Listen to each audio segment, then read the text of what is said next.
Въпреки обещанията за справяне с корупцията, България продължава да се сблъсква с този проблем. Според индекса за възприятие на корупцията, изготвен от Transparency International, страната остава на ниски позиции в Европейския съюз. Въпреки обещанията, нито един представител на предишни кабинети не е осъден за корупция. Конституционни реформи.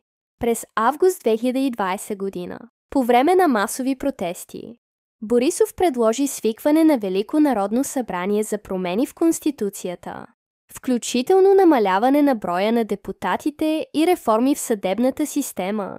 Тези предложения обаче не бяха реализирани. Подобряване на инфраструктурата. Въпреки инвестициите в инфраструктурни проекти, като магистрали и пътища, някои от тях се сблъскват с проблеми като забавяния, некачествено изпълнение и корупционни скандали. Повишаване на жизнения стандарт. Въпреки икономическия растеж през последните години, България остава най-бедната страна в ОИСАКС, с ниски доходи и високи нива на неравенство.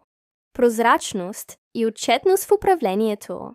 Обещанията за прозрачност често са засенчени от скандали и обвинения в корупция, включително изтичане на записи и снимки, които поставят под съмнение почтеността на управлението.